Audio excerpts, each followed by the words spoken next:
Hello. कैसे हैं आप लोग? आई होप कि सभी लोग ठीक होंगे।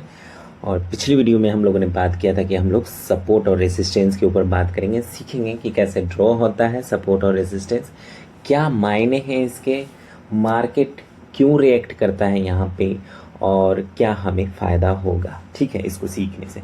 चलिए, तो बिना समय गवाए स्टार्ट करते हैं। देखिए, आपको स्क्रीन के ऊपर दिख रहा है, बहुत सारे आपको लाइनें दिख रही होंगी। ठीक है, और उम, आप सोच रहे होंगे कि क्या है। ठीक, तो मैं बताता हूँ। ठीक, चलिए देखिए, बेसिकली ये जो लाइनें हैं, ये जो लाइन आप देख रहे हैं, ये सब जो है लाइंस, वो साइकोलॉजिकल लेवल्स हैं। यानी कि मार्केट में जो लोग हैं, ठीक, वो ऐसी जगहों पे आके रिएक्ट करते हैं। ठीक, जहाँ पे वो लेवल्स बनते हैं, यानी जहाँ वो रिएक्ट करते हैं वहाँ वो लेवल्स बनते हैं, और फिर जब नेक्स्ट टाइम फिर से उस लेवल को क्रॉस करते हैं तो वहाँ पे रिएक्ट करते हैं। ठीक है, यही सपोर्ट रेसिस्टेंस है और कुछ नहीं। पर इसको ड्रॉ कैसे करते हैं, ये बहुत बड़ा आर्ट है।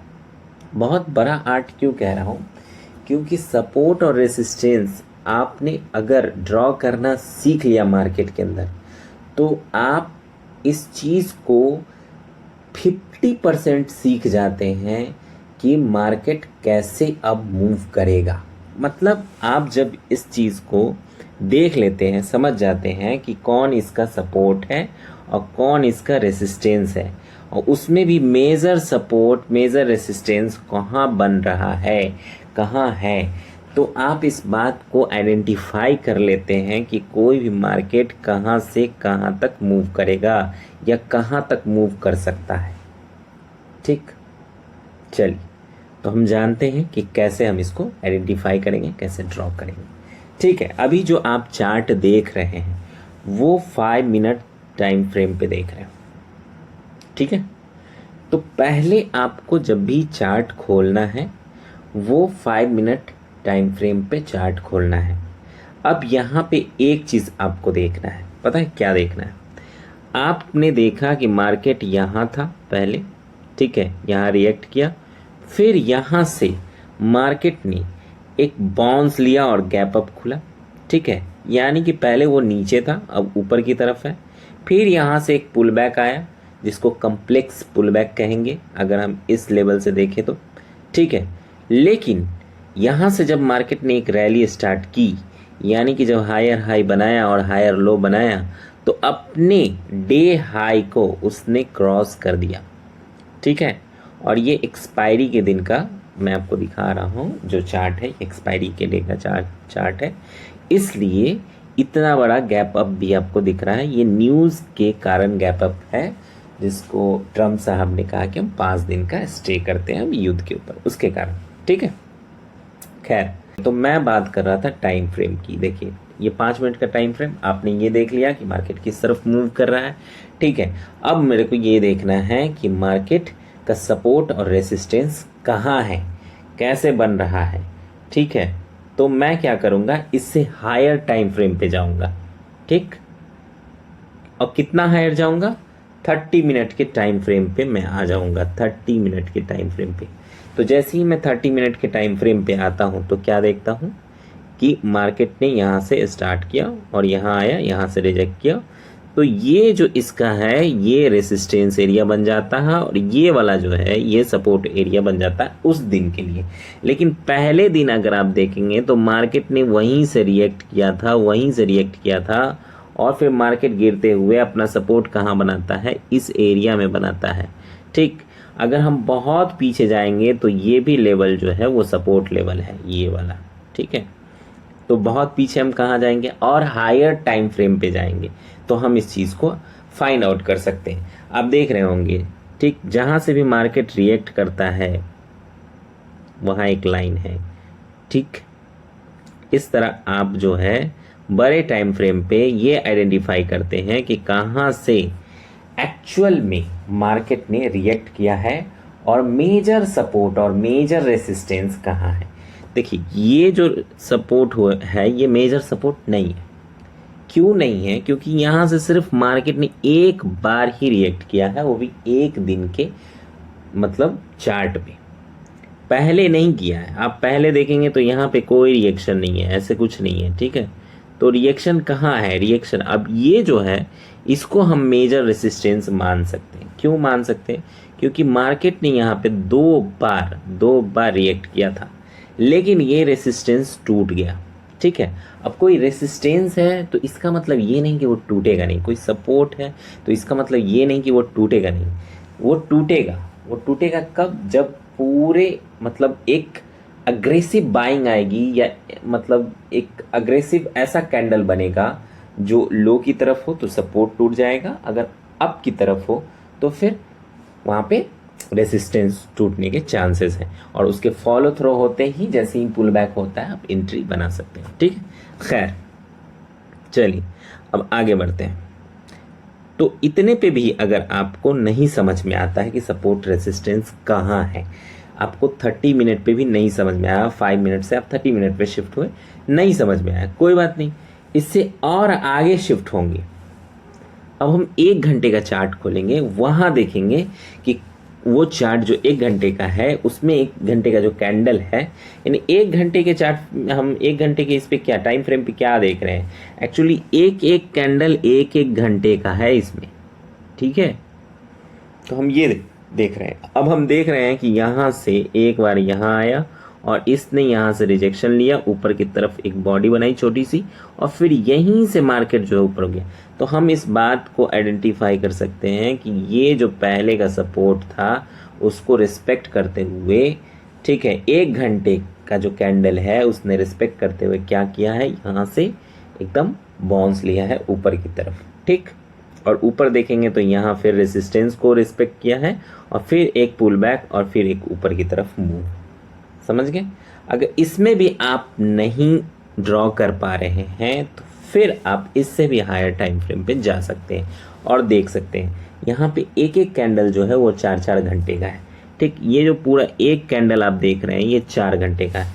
तो आप क्या करेंगे, इसको आप सपोर्ट बनाएंगे, ठीक है, और इसको आप रेसिस्टेंस बनाएंगे, ठीक।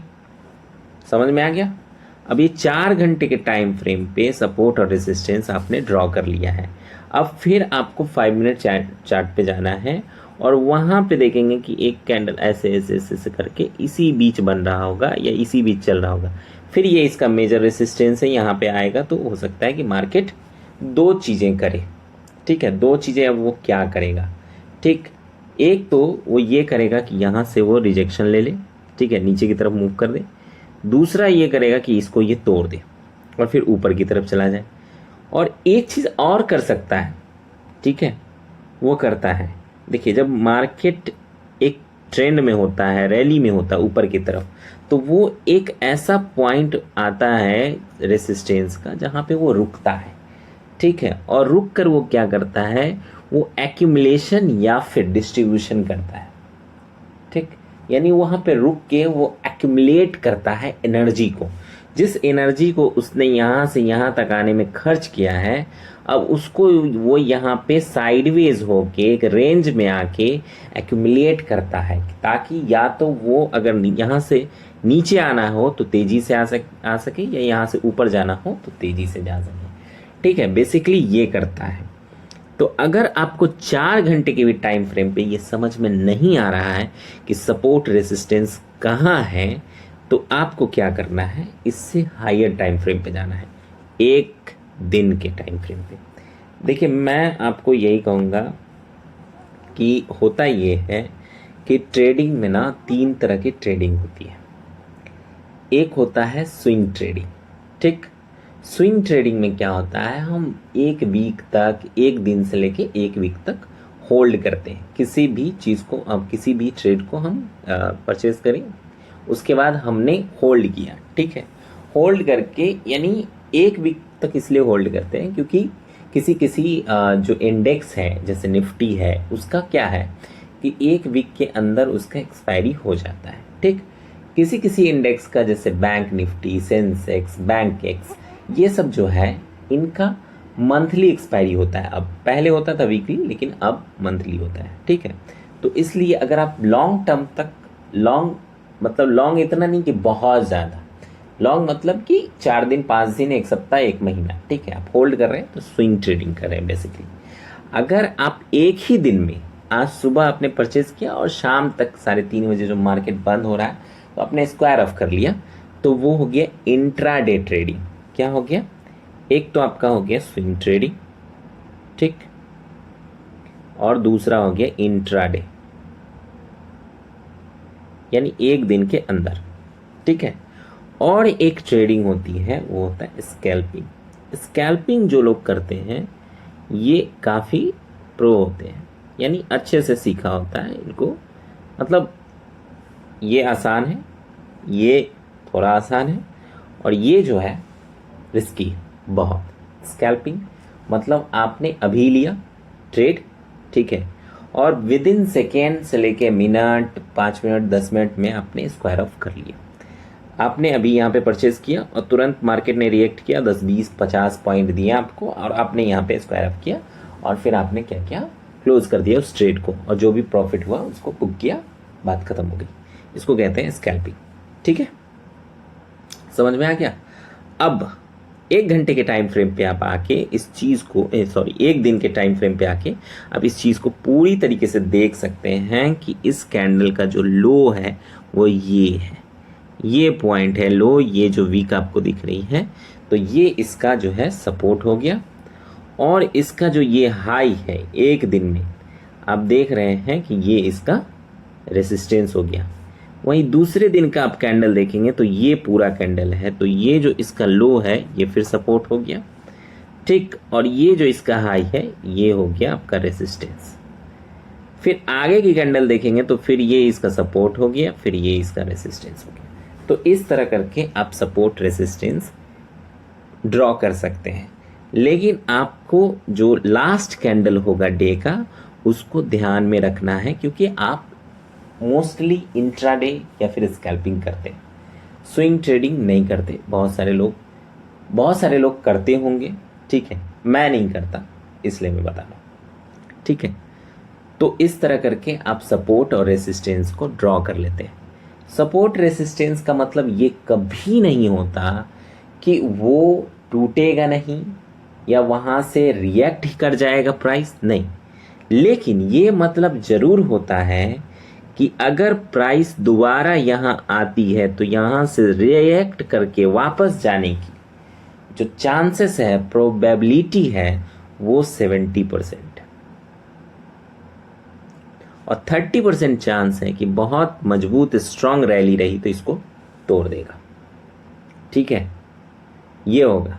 लेकिन आपको हमेशा एक चीज़ को ध्यान में रखना है कि जब मार्केट फिर से अपने सपोर्ट या रेसिस्टेंस पे आए तो वो बिहेव कैसे करता है, कैंडल कैसा उसका बिहेवियर है, रिएक्ट कैसे कर रहा है, ये आपको वहाँ पे अच्छे से अब्जॉर्ब करना है, देखना है। ठीक है, अगर मान लीजिए कि मार्केट यहाँ तक आया गिर के, और यहाँ पे आने के बाद इसको क्या किया उसने कि आपको लग रहा है कि ये टूट गया मार्केट ने, क्योंकि नीचे क्लोज दे दिया है। ठीक है, एक कैंडल नीचे क्लोज दिया, तो ऐसे सिचुएशन में आपको लग सकता है कि एंट्री ले लेनी चाहिए, क्योंकि यहाँ पे तो इसका सपोर्ट टूट गया है। लेकिन नहीं, आपको हमेशा वेट करना है जो कैंडल तोड़ता है, ठीक है, सपोर्ट को या रेसिस्टेंस को, उस कैंडल के सपोर्ट में एक और उसका फॉलो थ्रो कैंडल बनता है या नहीं बनता है। ठीक है, मोस्टली। दूसरा चीज़ है पहचानने का तरीका कि अगर मान लीजिए यहाँ से एक कैंडल आती है जो इसको तोड़ती है, ठीक, अगर एक मजबूत कैंडल आपको दिखती है बड़ा, इधर इस साइड भी और इस साइड भी, तो आप, और फिर साथ में वॉल्यूम पे ध्यान देना आपको। ठीक है, अगर उसका वॉल्यूम बड़ा बनता है तो आपको समझ जाना है कि ये स्ट्रॉन्ग मतलब पेनिट्रेशन है, ये इसने स्ट्रांगली इसको तोड़ा है।